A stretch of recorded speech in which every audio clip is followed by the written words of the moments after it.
Greetings and welcome, my friend, back again, Red Delta Project podcast. I'm your humble host, as always, Matt Schifferly, with another episode, practical tips and training advice to help you look and feel your best. And today is the broad, overreaching topic of stimulus, creating the stimulus that you want from your workouts. From a fundamental perspective, this is the purpose behind physical training. And there's a lot of navigation out there. There's a lot of muck and fluff in our fitness culture that can serve to be very complicated, very messy kind of instructions. People are trying to figure out, like, what's the best way to work out? What's the best way to maximize and optimize and arrange my workouts 20 different ways from here till Tuesday. And it can get really messy in a hurry.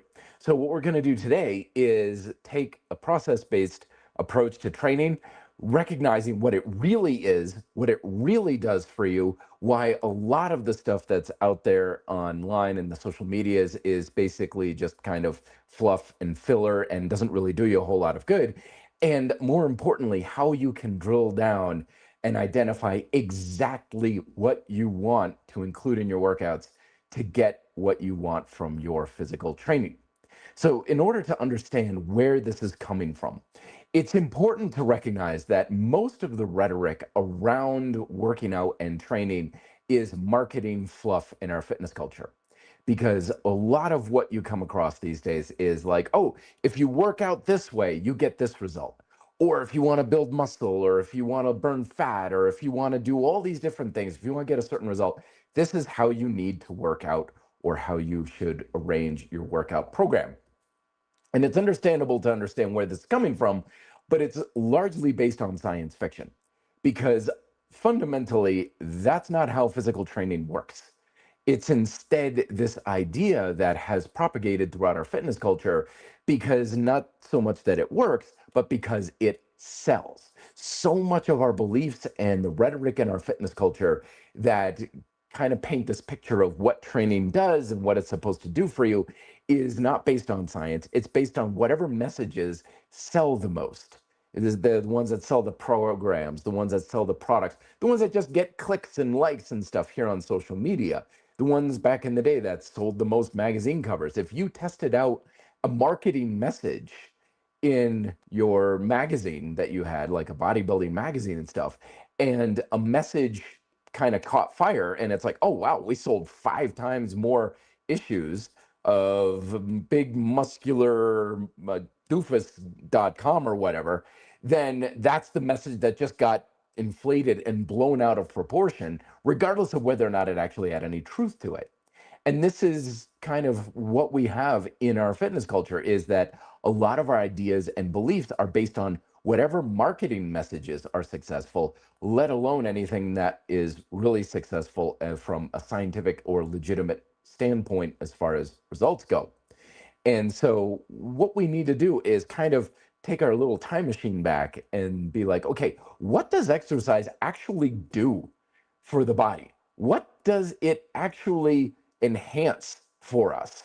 Because a lot of the rhetoric out there is like, it's about changing how your body looks. It's about muscle. It's about fat loss. It's about muscle tone. It's about shred and sculpt and all these terms that work great as a marketing message, but they have very little validity from a scientific standpoint, which is why we have a lot of rhetoric that is making it more confusing than it needs to be. Because fundamentally, a workout in and of itself, of anything, I don't care what the workout is, I don't care what you're training to do, every exercise and physical activity you will ever engage with always does the same thing, which is create a functional demand. If you're in the gym lifting weights, or you're playing pickleball, or you're on an elliptical trainer, or you're working out in zone 2, or whatever you do, every single thing is creating the fundamental stimulus saying, hey, body, I need you to physically be able to accommodate this functional demand. I need you to do this thing. It doesn't matter if you're baling hay, or if you're doing bicep curls, or if you're walking on a treadmill with one eye closed while juggling flaming kettlebells. Every physical form of training that has ever existed, that you've ever engaged in, is creating the stimulus that you adapt to for the sake of being able to do the thing. That is fundamentally the most basic bottom level of what exercise is supposed to do. It's not supposed to make you bigger. It's not supposed to make you jacked. It's not supposed to make you leaner. It's not supposed to give you tone or shape or sculpt or any of that stuff. That can happen. I'm not saying it won't, but it's not supposed to do it directly. But the marketing messages in our fitness culture will have you believe that, not because it's true, but because it's very effective as a marketing tool. Back in the day, you can do this. You can look at the history of fitness media in magazines and stuff like that, where a lot of the marketing rhetoric around fitness was all about being strong, being healthy, being athletic, being physically capable of lifting more weight. A lot of the rhetoric was about being able to be tough and strong and capable as an athlete. And that worked very well for a niche group of individuals. But you can literally watch the media shift over the course of not even a full generation, where the marketers were starting to realize, you know what, if we sell sex appeal over athleticism, that works a heck of a lot better as a marketing message. And we're going to sell a hell of a lot more magazines. We're going to sell a lot more supplements and home bodybuilding courses and weights and all these other sorts of things if we focus on all of the aesthetic qualities of things.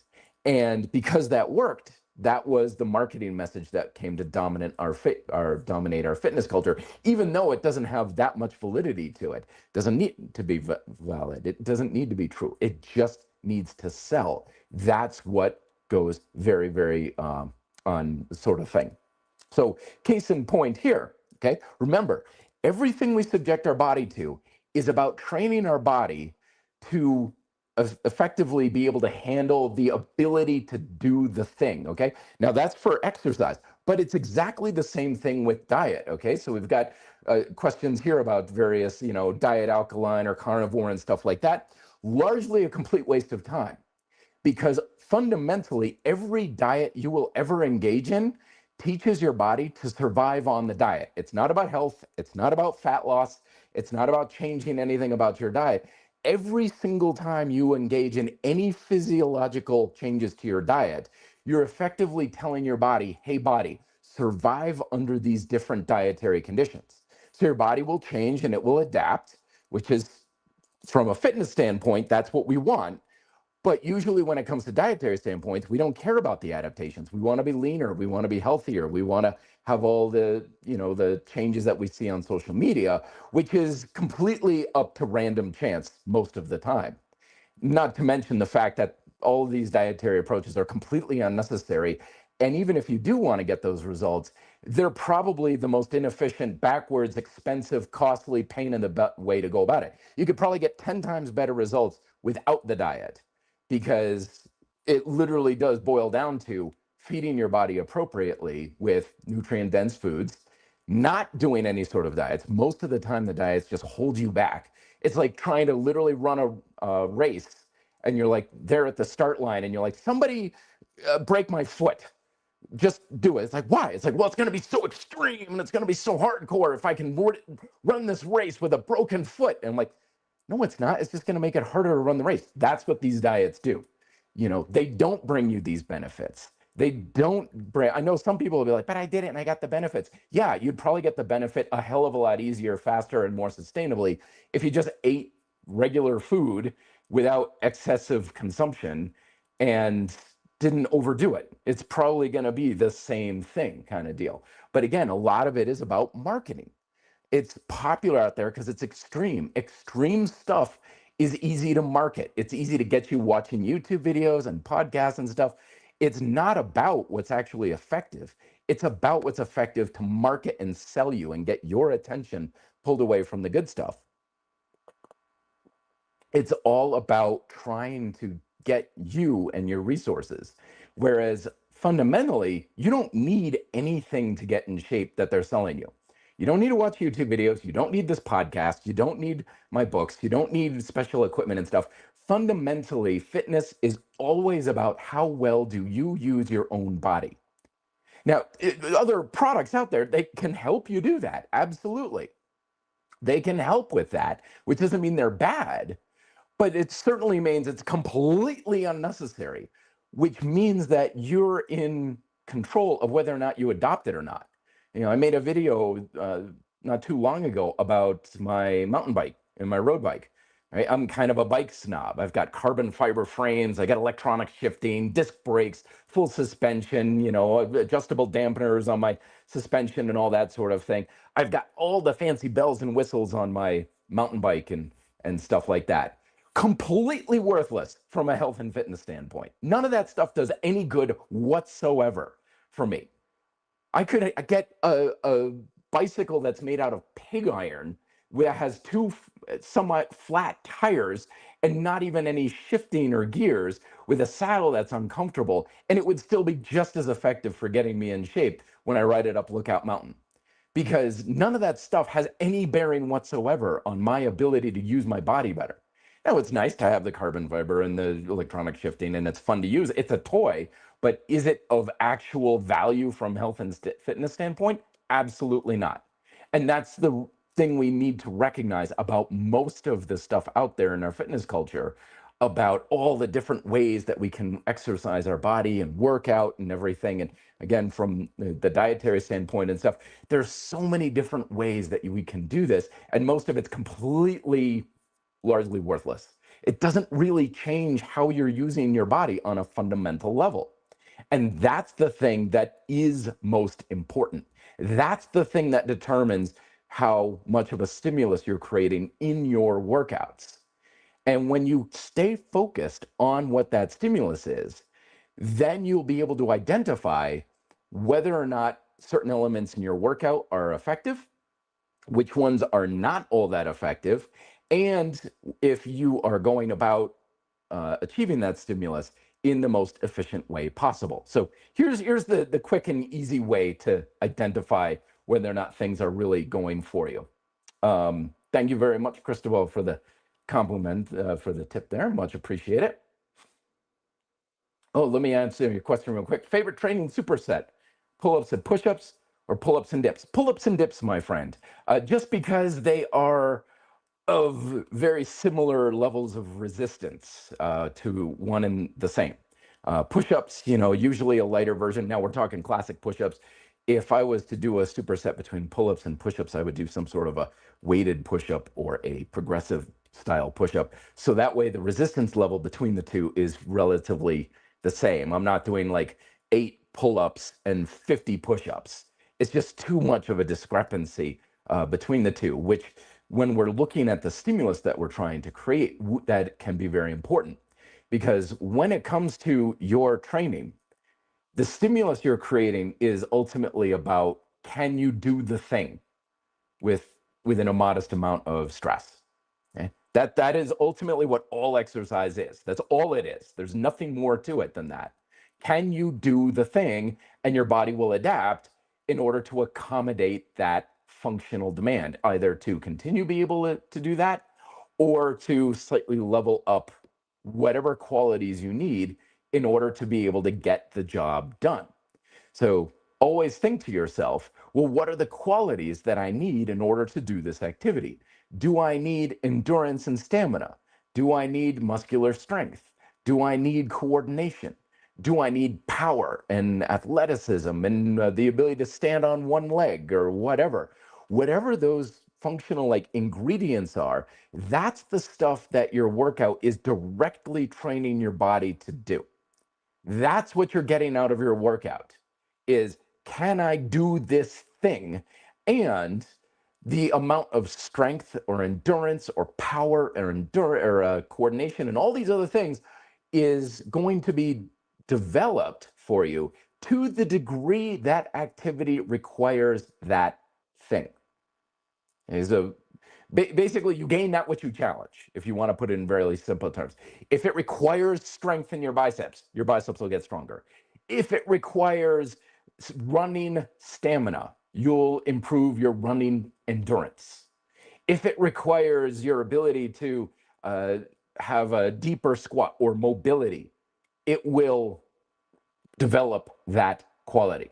So that's your compass needle upon which you can assess every workout and exercise you will ever do on whether or not that thing is effective for what you want out of it. Don't just assume that the workout is effective because it's hard, or it's kicking your butt, or it's making you out of breath, or you're working up a sweat, or all these other sorts of things.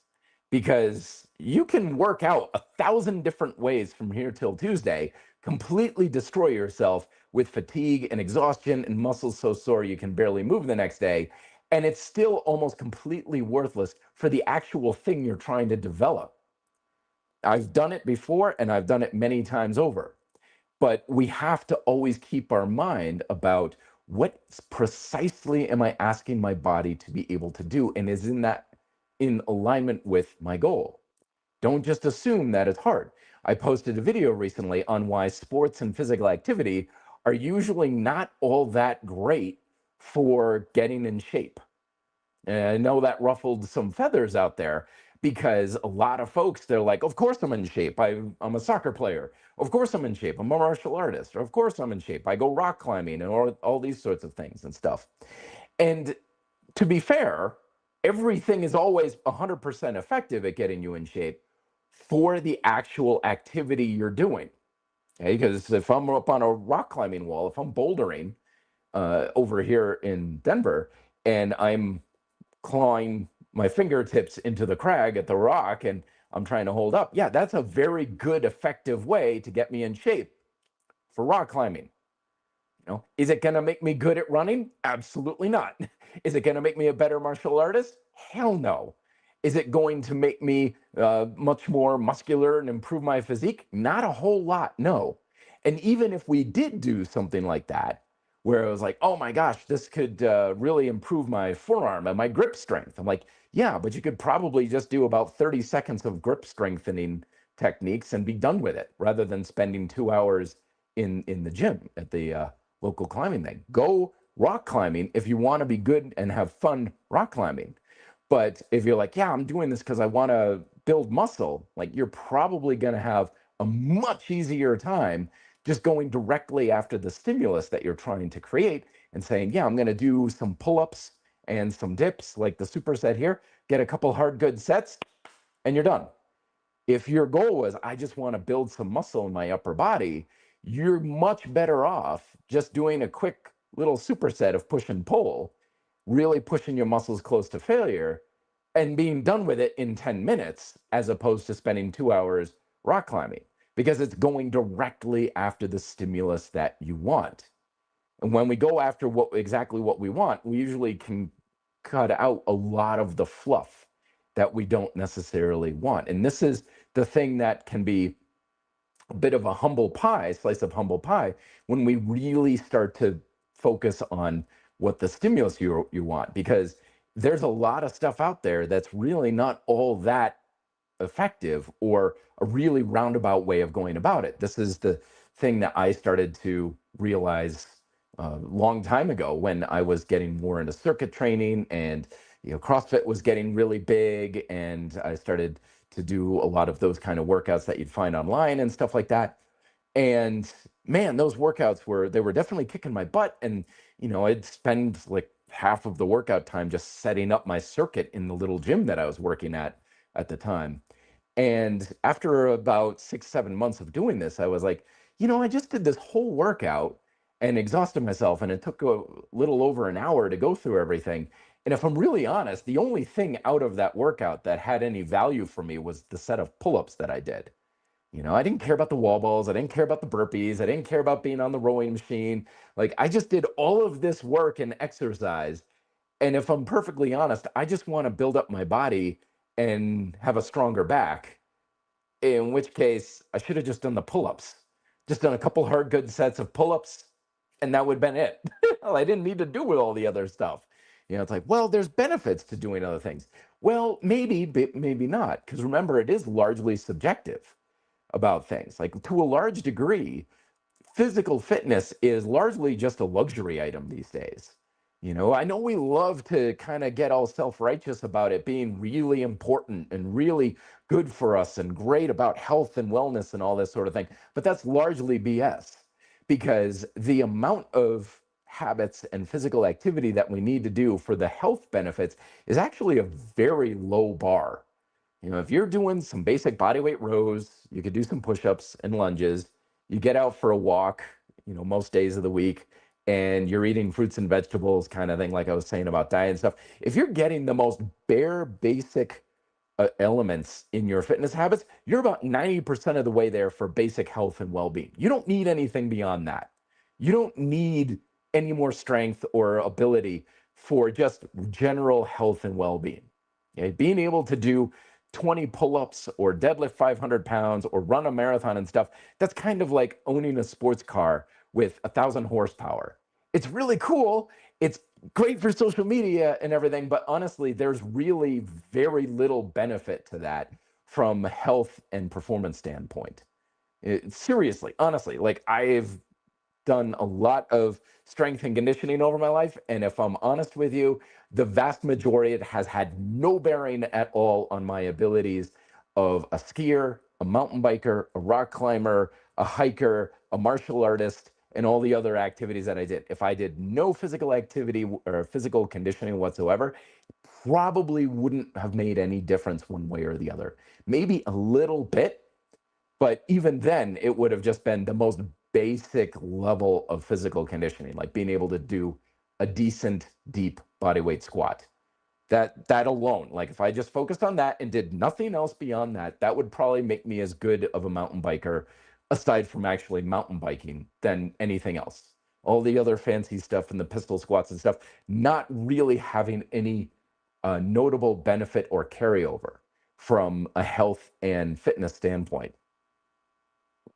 I'm not trying to discourage anybody from doing that. By all means, pursue it. Absolutely. I'm just saying that it is largely just a pure luxury item beyond that level of health and well-being.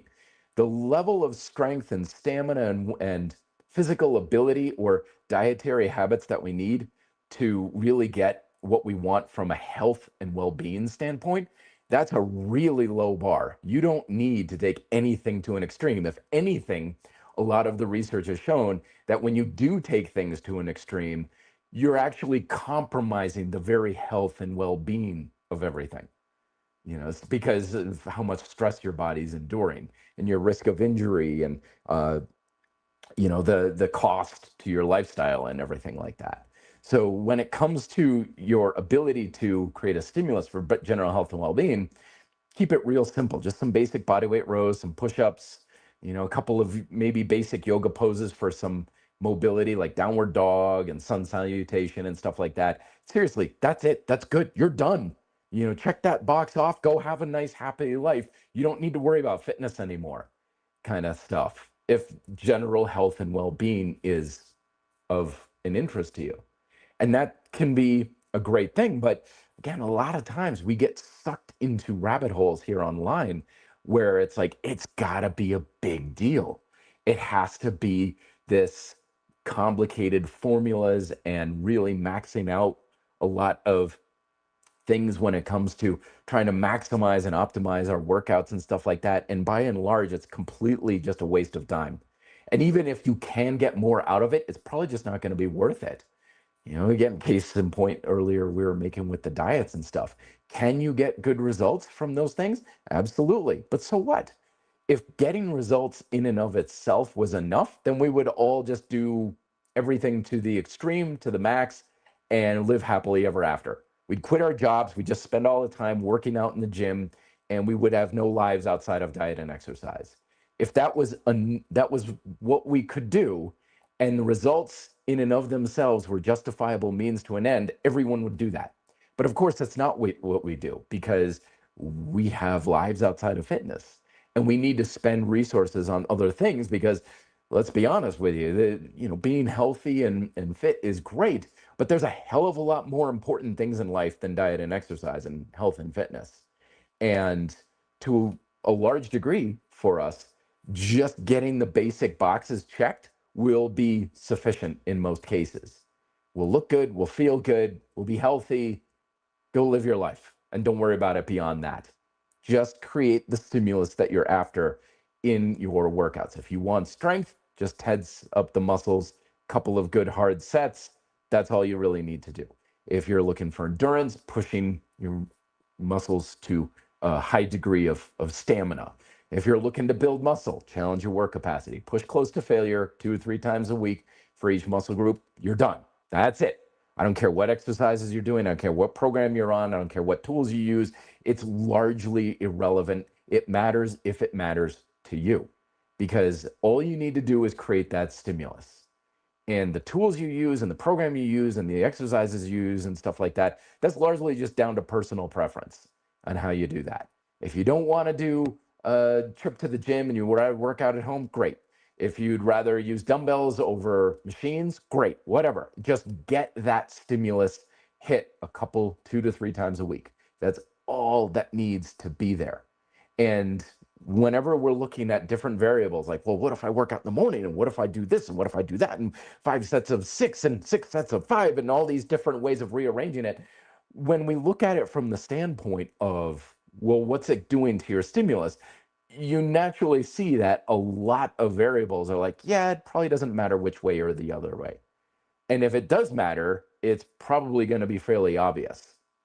And that's the power of a process-based approach to fitness, is when you have that fundamental objective in your mind, in this case, what is your stimulus that you're trying to create, that tells you the answers for pretty much every question you're ever going to come across. It's like, what if I change my workout this way or that way or the other way and do this and that? If it's going to make a difference, it should be very obvious, just with simple consideration of like, oh yeah, I could probably really challenge my strength to a much higher degree with this exercise. So I'll probably get stronger from it. Okay, great. There's your answer. Or I'm going to have an easier time pushing my muscles closer to failure. So will that produce a stronger stimulus for building muscle? Yep, 100%. Very obvious, very simple. But again, by and large, a lot of the stuff out there probably doesn't matter all that much, because it's like, yes, no, maybe so, up and down and left and right and stuff.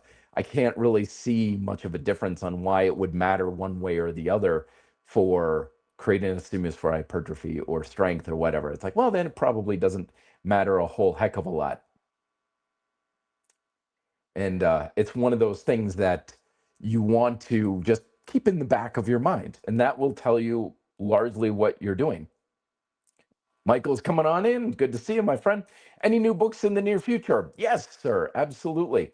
I've got a lot of big changes coming out here for everything. I am going through one of the biggest fundamental changes here in everything I do over the next 6 months to a year.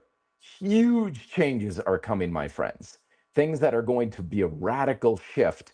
Not so much changing things in a big way, but clarity and focus in the next probably the duration of this year for 2026. So stay tuned. But yeah, always working on something. Cristobal, do you have a favorite meal or snack? Sometimes really easy that fits with all your nutrients and calories and stuff. Yeah, absolutely. One thing that I like to do is I get these marinated salmon fillets, from like Costco. But I mean, you could get these at grocery stores, and like if you got Whole Foods and stuff like that too, you can get pre-marinated salmon fillets, like a bourbon salmon. So I'll make up 1 or 2 of those fillets, and then I just mix it in with some quick microwavable rice and veggies that you can get at the grocery store, these steam and bag things. So I just cut up the salmon, mix it in with the rice, real quick and easy way to have a healthy and satisfying meal. Another thing that I like to do is just grill up some, again, pre-marinated. You can get a lot of pre-marinated stuff these days at the grocery store. So marinated chicken, cut that sucker up, throw it in with salad greens, more veggies, the better. So hot peppers, jalapenos, some chunked up cheese, and tomatoes, onions, carrot, just everything thrown in the bowl. I'm a big fan of just throw a bunch of stuff in a bowl and mix it up. And that way you get a huge nutritional profile because you got a lot of good stuff in there. Variety is the spice of life. This is one of the reasons why diets just kill your potential to eat healthy, is because any type of dietary approach that limits your food choices is ultimately limiting your nutrition and limiting your ability to eat well. So eat to satisfy, nothing's off the table. So you just mix it all together. You got the sauces, you got your dressings and everything like that, mix it all together. Much, much higher flavor profiles, tastes, texture, nutritional profile. That's a good way to go about it from meal standpoint. And then for a snack, um, lots of different things that I like to do. Fruit is classic, or like a Greek yogurt and a piece of fruit. Cheese sticks with yogurt, with fruit, that's really good, kind of a little protein and fiber mix. That's a really satisfying thing, especially later in the afternoon. It's got a little bit of sticking power if you usually deal with like hunger or cravings mid-afternoon. That's a good way to go about it. Trail mixes are really good for grabbing and having a little snack that way as well. Again, lots of stuff just mixed together. I'm a big fan of just take a bunch of stuff, put it together, and there you go, rather than anything really like single ingredient and stuff like that. Because the more you combine stuff, the more benefits that you get from that sort of thing. Let's address this. While sitting is the new smoking, are you saying only move 3 times? No. Am I missing something? So when I'm talking about working a muscle 3 times a week, 2 to 3 times a week, I'm talking about creating a stimulus that you're going for with working out. And this is actually a really good point here, Clear WinMax, because one of the biggest things that is holding us back, that's making it harder to be healthy these days, is that the only times we're physically active is when we're working out. And that's kind of like saying the only time we ever eat anything is when we go out to a restaurant. Physical activity is one of these things that we should be engaged in to some degree almost all day, every day.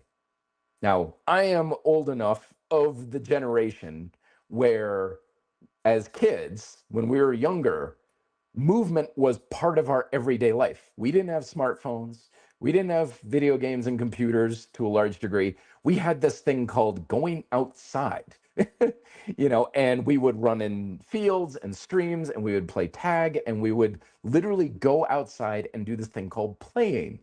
And when we did that, we were constantly moving. We were running, we were climbing trees. I remember crawling under the deck that my father had built in our house when I was hiding from my friends and hide and seek, literally getting on our hands and knees and crawling under the deck like, Navy SEALs under barbed wire and stuff like that. It's crazy how so much stuff we do now for exercise. I look back when I was a kid and be like, that was just messing around in the backyard kind of thing. It's the same thing with diet these days. It's like, oh my gosh, this guy's on such a crazy, insane, wild diet. It's like, it's called eating fruits and vegetables. It's called drinking water. It's called, just eating real, normal food. And so when I talk about creating a stimulus, I'm talking about physical conditioning for the sake of, I want to make a change in my body, like strength, muscle, power, endurance. That's training. That's physical training. Yes, that's 2 to 3 times a week. But that should be a relatively small part of your overall physical activity, because we should be physically active all the time outside of working out. Like, working out should be a supplement to our physical activity. It should be a relatively small part. We should be walking every single day to some degree.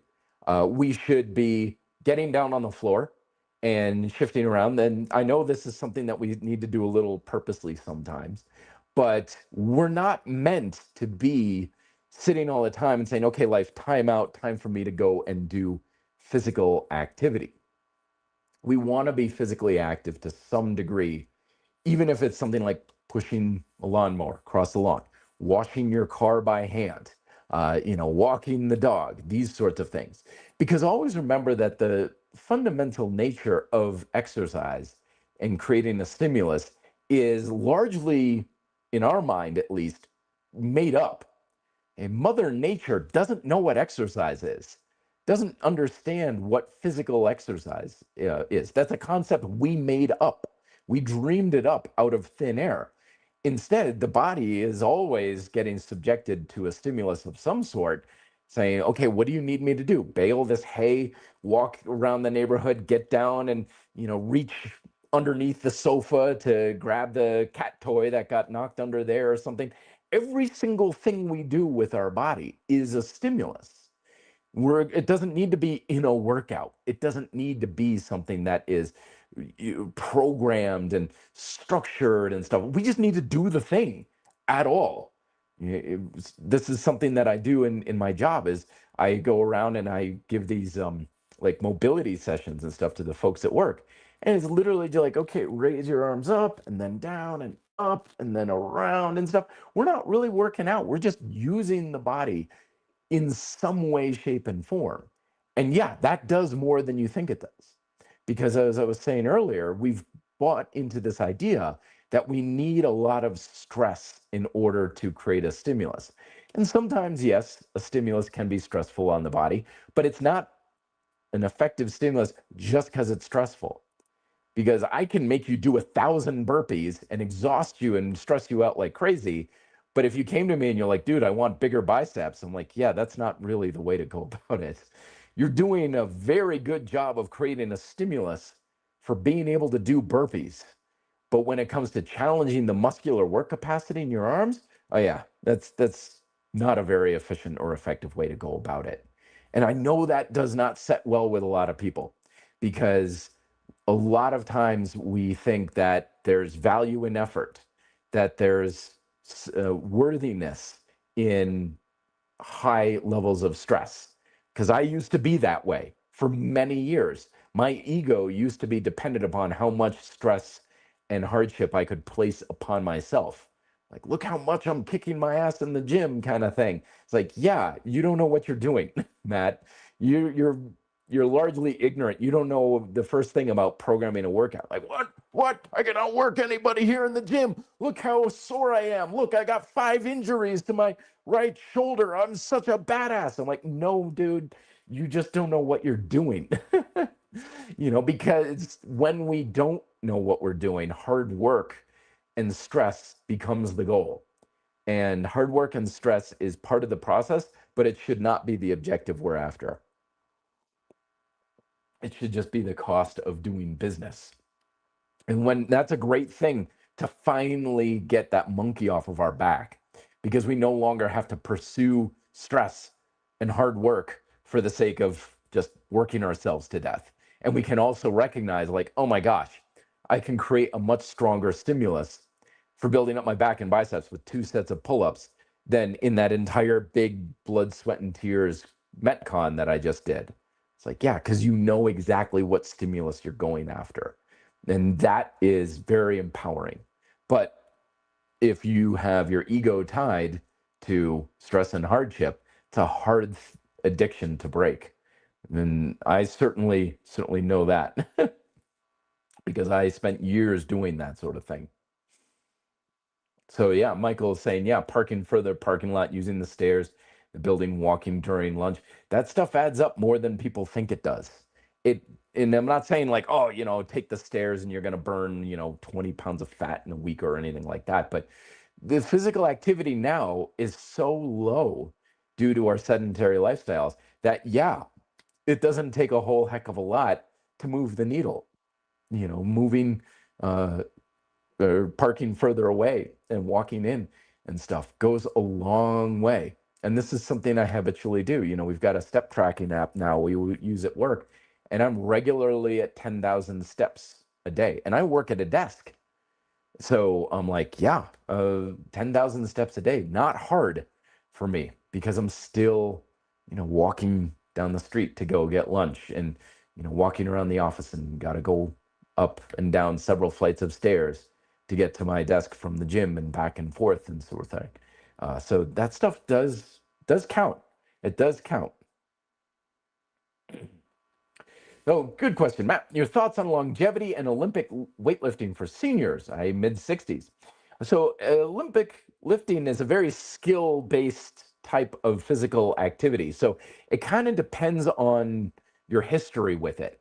So if you have a history of Olympic lifting, and like you used to practice it in high school and in college and stuff, if you've got that baked into your nervous system from years of using it as an athlete or even just as a hobby, then yeah, it can be very good for you, especially when it comes to power, because that's the thing that we lose the fastest, especially as we get older. It's not strength or muscle, it's power. So that's why as we get older, we want power, and Olympic lifting can be very good for that. However, context dependent upon the individual and their history with it and stuff. Like if you came to me and you're like, I've heard that strength training is really good for longevity, for my ability to be healthy as I get older, quality of life, that sort of thing.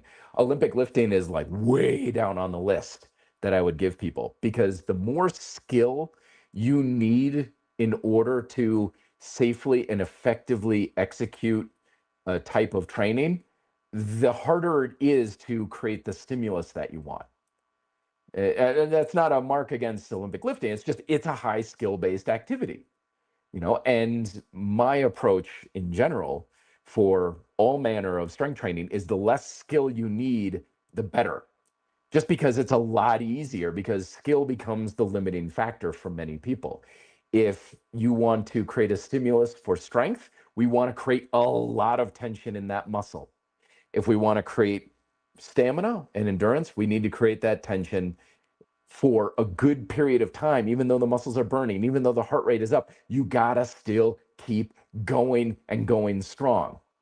And if we're trying to build muscle, same thing, is muscle is burning, stability is getting compromised, speed is going down, your muscles are screaming at you to stop, and you just keep going and you keep doing the reps. That's a lot harder to do for most people with high skill based activity, which Olympic lifting is as such. And that's all activity. Like, this is one of the reasons why I don't practice calisthenics skills in most cases, is high skill, because the skill becomes the limiting factor versus the other thing. So you're basically creating the stimulus to get better proficient at the skill.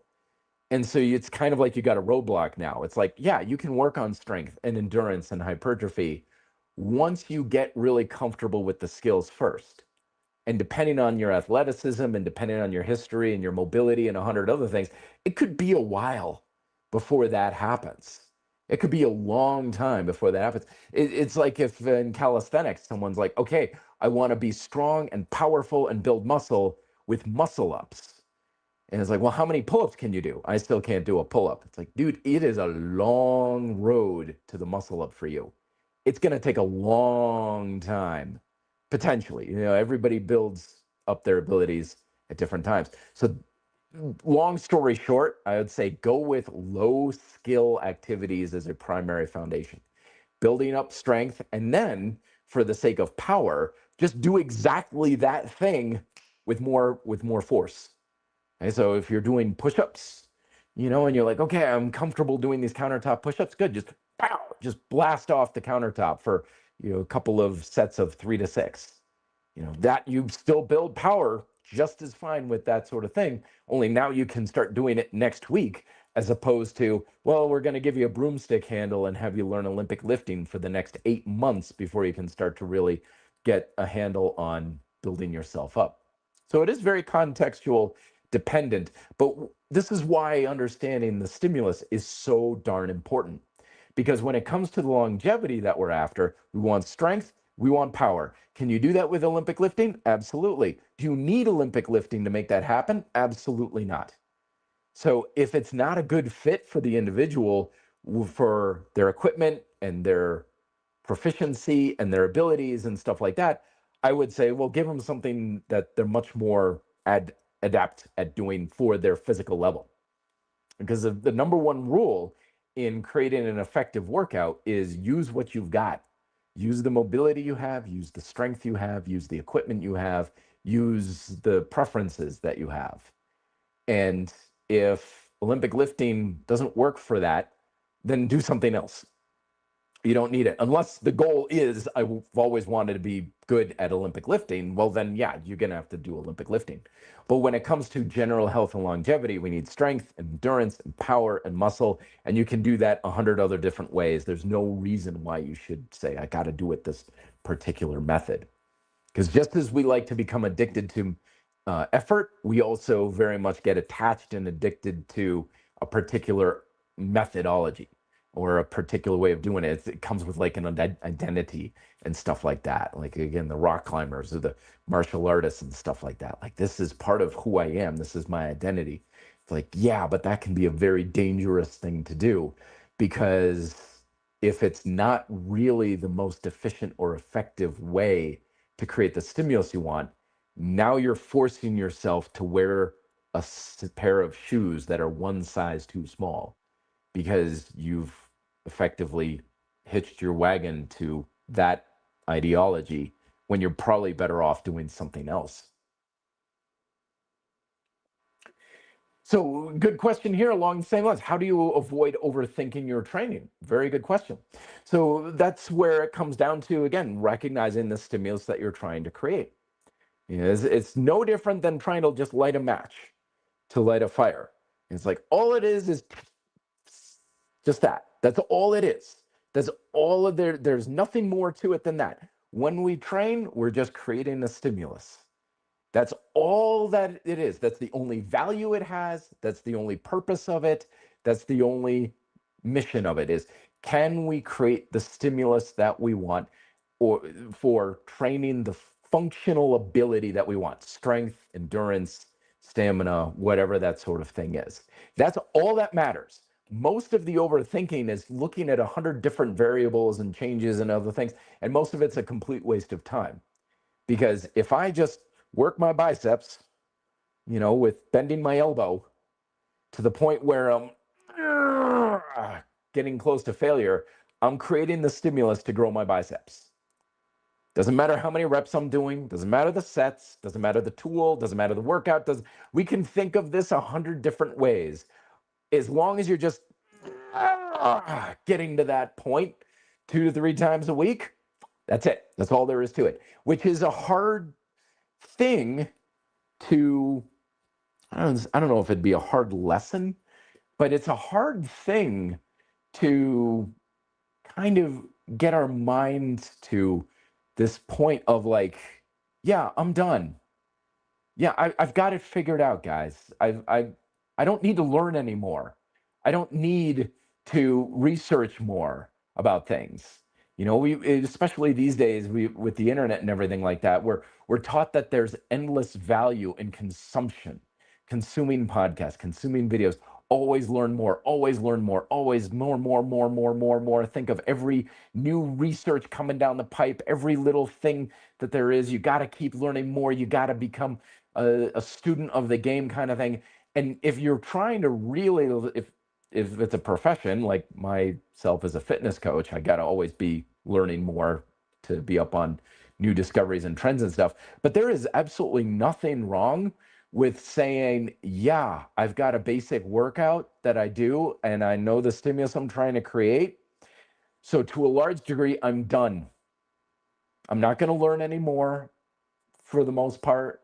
I'm not going to do anymore. I've just got it done. It's kind of like as if we were just obsessively learning more about dental hygiene.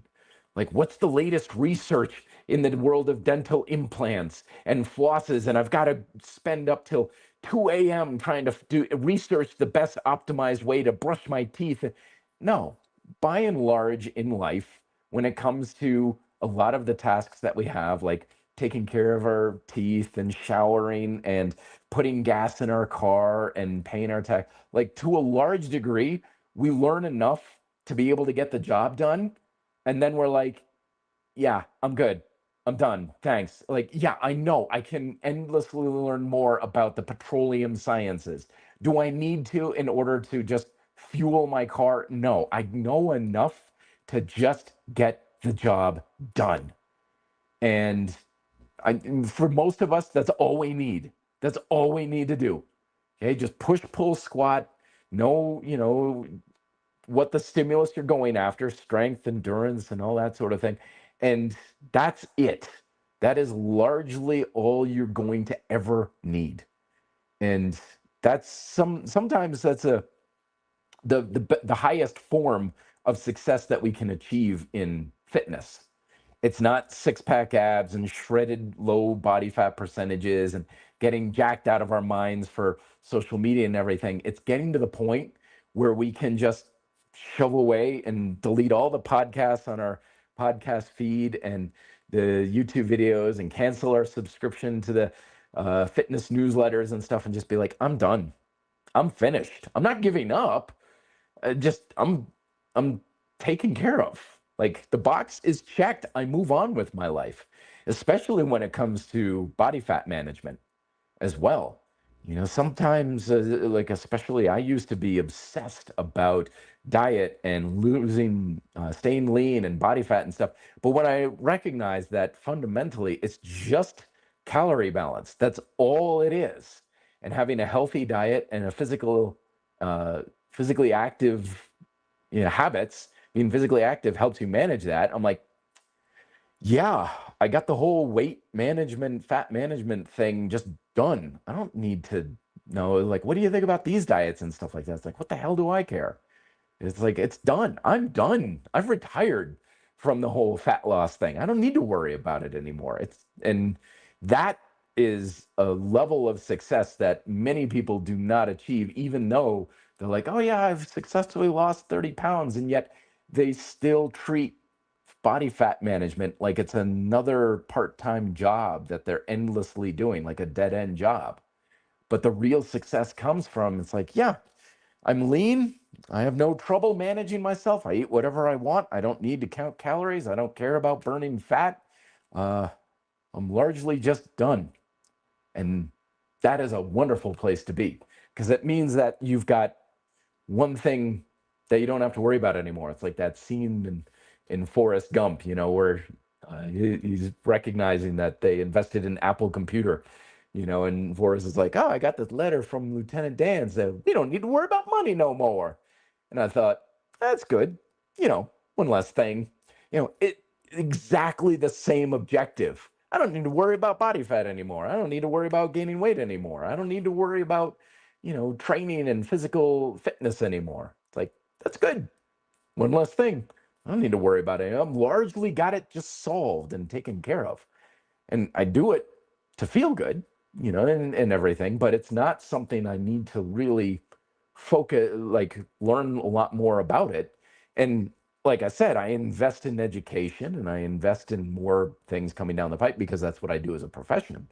But to a large degree, for my own health and well-being, I'm done. I don't need to worry about it so much anymore. So case in point, like the smooth operator, it's good to see you again. I feel like you've been here. Being a steam room sauna, breathing through mouth, nose, which is better? Probably doesn't matter too much. There's a lot of nervous system regulation through breathing through the nose and stuff, but I've never understood a lot of the idea behind nose and mouth breathing to a large degree. I know habitually, it's good to breathe through the nose and stuff, but it's all going to the same lungs, people. When we're focusing on breathing for the sake of nervous system regulation, like box breathing and things like that, when you're breathing on purpose, that can be a very good, helpful practice for helping to regulate your nervous system. And when you're in more extreme environments like steam room, sauna, we've got a place here in Denver where you can go from a infrared sauna to ice baths and then back and forth and stuff. Very good to regulate your breathing and stuff like that. Very, very healthy for that sort of thing. But the key is breathe. Yeah, just breathing and relax to the best of your ability, because it's largely what it's about. It's about feeling good, and a lot of times this is something that I find where people will be kind of shortchanging themselves is they're trying to regulate their breathing to the point where it's unnatural, where someone is like, I'll be riding bikes with someone and we'll be going up Lookout Mountain and it's like 35 minutes of just climbing uphill solid. And they're like, And it's like, dude, open your mouth. It's like, nope, better to breathe through the nose. I'm like, you're on a bicycle riding up a mountain. Like, don't give me this, like, this is the one proper way to breathe. I'm like, you're gonna pass out, and they're like struggling and they're turning blue and everything. It's like, breathe, like, open up your mouth, just breathe normally, kind of thing. Because we can overthink, as we were talking about earlier, is like, it's real easy to overthink things and try to force ourselves to do something that's the quote right way to do something when we're supposed to just let it naturally go, kind of thing. Yeah, and John Coleman, absolutely. Keeping things basic. The basics are where we get most of our benefits here, folks. Training is so simple if you let it be simple. It is so true. It is very true. I was talking about this the other day with some friends of mine in Taekwondo, and they're like, it's amazing how you see the beginner in any activity, and they're like, oh man, this is really hard. There's so much to learn. And then you get the novice, the moderate person who's been doing it 5 to 10 years, kind of thing. And they're like, oh, it's so there's so many pieces to the puzzle. There's so many ways I got to do this. There's so many things to consider. There's so much nuance. It's like, but when you really run into the real true masters of a particular art or craft, they're like, yeah, I just do the most basic thing really well, and that's it. You talk to the seasoned professional at the gym, what they do in their workouts, and they've got like 4 techniques they do. All right. And they're like, yeah, I just do that. And they're like, well, what's your program like? I'm like, I just come in and I just do a bunch of it until I kind of get tired. Really? That's it? Yeah. Yeah, that's about it. If I'm tired, I don't do as much. If I'm feeling good, I do more. Well, what's your diet like? I eat good food. I don't eat food I don't like.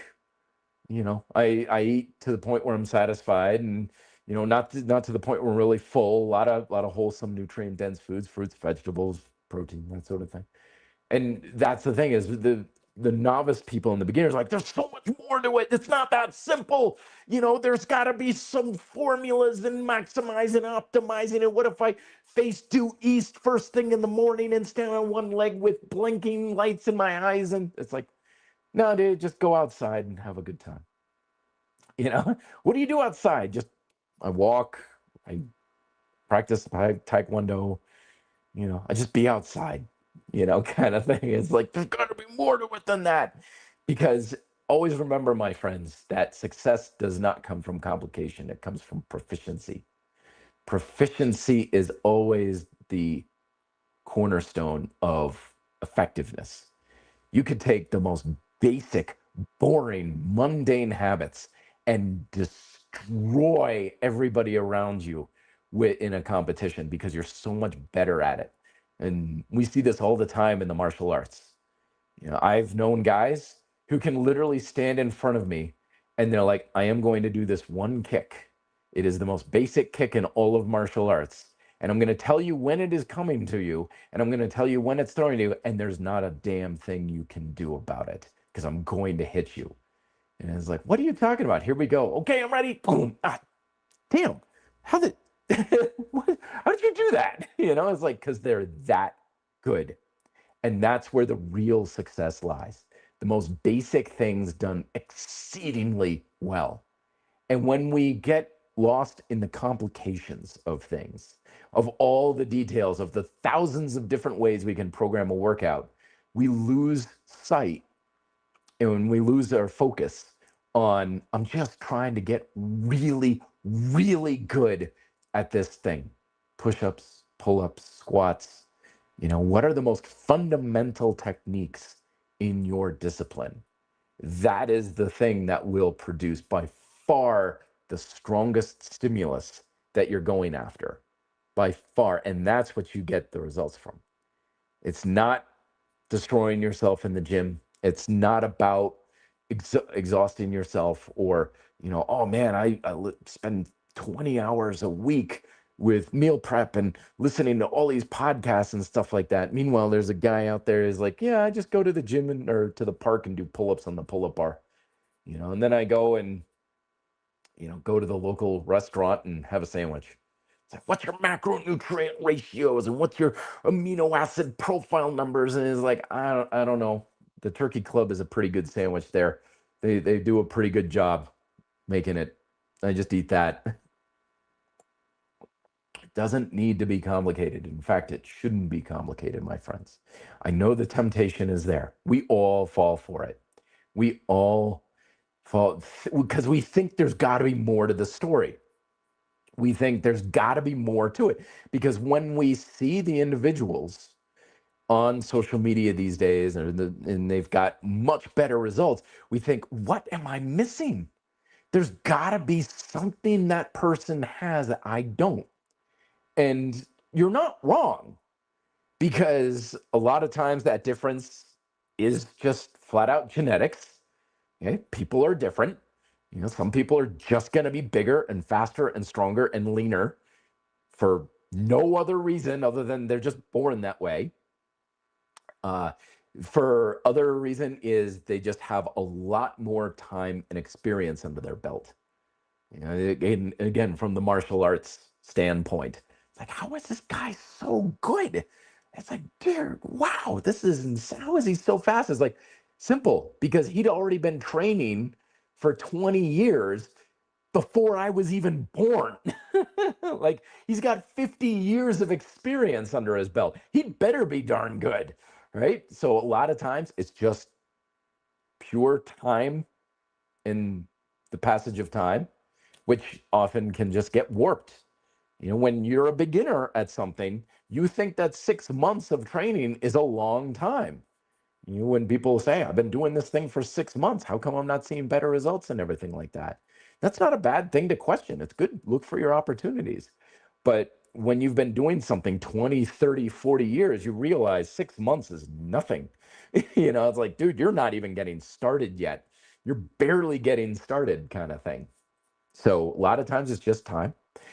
Motivation is a big part of it, huge part, because I've known individuals in cycling and martial arts and the gym and stuff like that. And it's like, wow, this guy is wired very differently. This dude is definitely not like the other individuals. You could cut his leg off and he would be in the gym the next day, jerry rigging something up, trying to figure out a way to still do squats with a severed leg, right? It's like some people are just built different from a mental standpoint. And, they're the ones who can push themselves to that higher level. I've done that. I've been to that level several times, and I know for a fact I am not wired like that on a regular basis. I have pushed myself to a very, very high level several times in my training career. And I know for a fact there's no way in hell I'm going to be able to do that on a regular basis. I just don't have it in me. That doesn't mean I can't push myself and, do something to a high degree and get a lot out of it. But I've known individuals who can go there on a regular basis. And wow, they are a different beast. That's not to say you have to be that to get results, or you need to be a different type of individual and stuff. I'm just saying that people are different, and some people, they've got a level of motivation and some demons to tame that can push them to a level far beyond what most people are capable of. I have a good childhood friend, and she was an endurance athlete on another level. Like in Vermont, we have this mountain, Mount Mansfield, and it's the tallest peak in Vermont. And Mount Mansfield, it's not like the 14ers we have out here in Colorado. Mount Mansfield is a mountain that is big enough and it's high enough that you have to be in shape in order to climb. If you're not in shape, you probably won't make it to the top. And if you do make it to the top and bottom, you're probably not going to walk for a week. It will wreck you. But if you're in good shape, it's a good workout. It's a nice little afternoon hike kind of thing. She would go hike Mount Mansfield, get to the bottom, hike it again, come back down to the bottom, and then run half a marathon all in the same day. And it's like, wow, like you are definitely built different than the other. I'm like, I would go up Mount Mansfield There's a couple of times I've done it twice, just kind of as a fun challenge. But most of the time, up and down, I'm like, yeah, that was a good workout. Okay, I'm gonna go watch football now. But she would hike it multiple times, then run half a marathon. Like, wow, that's different. So it's important to just recognize that these differences exist and that you don't need to do things to an extreme in order to create the stimulus you want. But at the same time, you do want to keep it simple and basic and stay focused on that stimulus, because that is the thing that is determining your success in your workouts, on your ability to get stronger and endurance and stamina and coordination and all these other sorts of things. And one more thing, real quick, is we're talking about the stimulus of functional ability, being able to do the thing. So a lot of times when I talk about stimulus, someone will naturally inquire and they'll be like, so what's the stimulus for fat loss?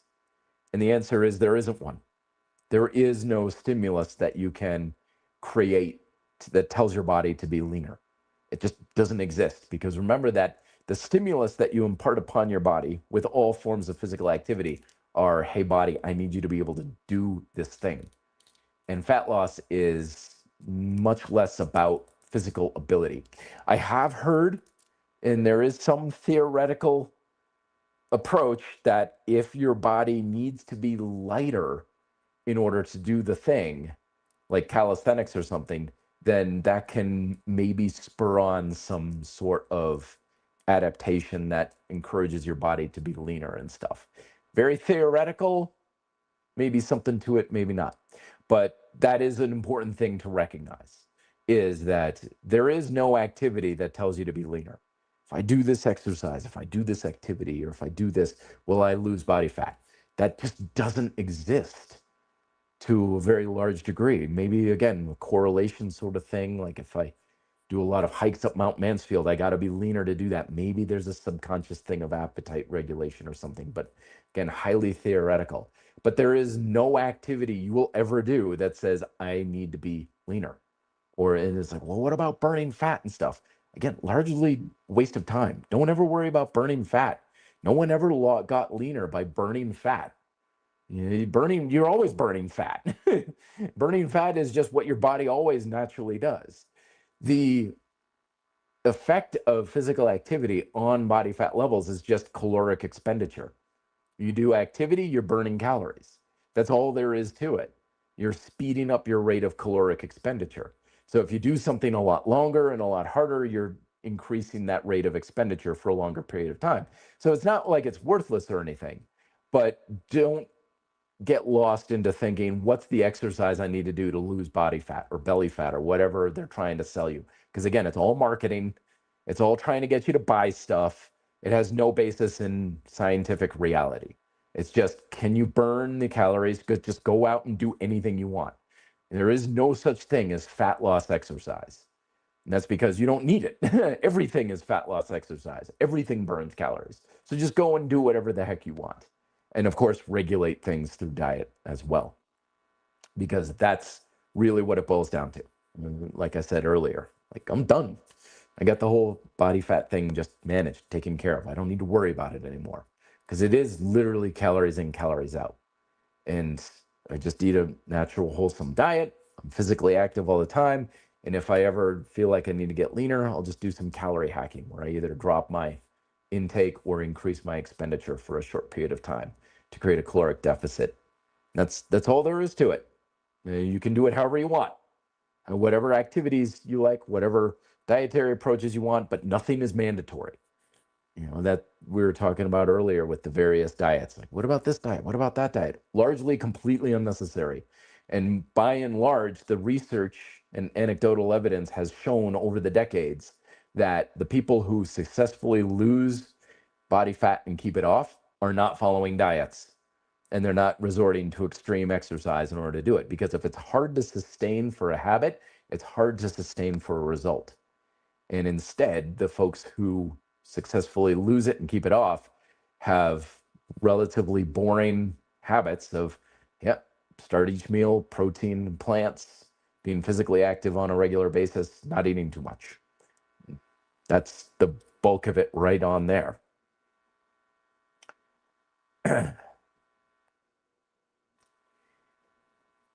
Jim Tin is saying, is adding reps with proper form to each exercise, if done in a circuit, enough to build muscle? Or is reducing rest times better for a circuit style workout? Very good. So let's apply this to finish off, folks, so we can see it in practical application terms. So if we're trying to build muscle, we're trying to challenge the work capacity of our muscle, right? Pushing close to failure. Can you do that with adding reps? Yes. Can you do that with relatively shorter rest periods? Yes. But remember that we're after the stimulus of challenging the work capacity of the muscle tissue itself. Now, in a circuit, if you are running through the circuit quickly and you are really out of breath and you're just really high heart rate and you just, okay, you jump up on that pull-up bar and you start doing things, what are the chances that you're hitting the limits of your cardiovascular endurance versus your muscular endurance? This is why understanding our objective is always important, so you can be able to assess on whether or not something is actually helping you. Because if you're doing a circuit real quick and you're like, okay, shorter rest periods, and I'm ripping through, if the end of your circuit and you're like, oh man, that was a great workout, it's like, yeah, but did you take your muscles to the limit? Were you really pushing the muscle to the point where you're shaking and the muscle is burning and you've got a great pump going on afterwards and you're like, whoa, holy smokes, my muscles were screaming bloody murder? Then yeah, you can build muscle with that. But if you look at it and you're honestly like, yeah, I mean, I guess my chest got a pretty good workout. I felt it in the chest, I guess, sort of. It's like, well, then no, it's probably not that much of a stimulus for building the muscle. So this is why we often come across things of like, it can work, but we have to always kind of assess it on practical application of like, but what are the chances it's going to work? Like, because we always want to go with easy. Always just go with the easiest way possible to create the stimulus you want. You know, I can go through a hard workout and build muscle, but I can also just do it by blasting out a couple hard sets on a pull-up bar in my doorway. What's going to be easier for you? And whenever you make it easier to achieve the stimulus that you're after, that generally produces much better results because you don't have all the other stuff getting in the way. Easier is better, always better, because it's easier. You can do it more consistently, you can do it more frequently, and you're going to do it more reliably. So you could do that with a circuit. That might be easier for you in a circuit if you add the reps and you have a shorter rest period. You'd have to do the test to just see for yourself. But if shorter rest periods and just trying to do a lot of repetitions means dropping the weight, dropping the resistance, and you're turning it into a cardiovascular stimulus as opposed to a muscular stimulus, then now you're putting obstacles between yourself and your goal of building muscle. Make it easy, my friends. Make it easier to create the stimulus that you want. And you're going to have a much greater chance of getting the results that you want. So thank you very much, everybody, for coming on in. I know I haven't been too consistent with this. I've been sick as an absolute dog lately. So I am going to try to get an episode out here on Wednesday because I'm going to be traveling for the Easter weekend coming up here. But thank you, everybody, for coming on in. Don't forget, like, shares, all that sort of thing helps to support the channel. I've got my books and the equipment that I recommend all down and the links down below at reddeltaproject.com. Reviews and stuff like that greatly help to spread the word, the channel. It's really good, quick, and easy karma. If you take a moment and do that, I really do sincerely appreciate it. Otherwise, I bid you adieu, my friends. Best of luck in your workouts this week. And as always, be fit and live free.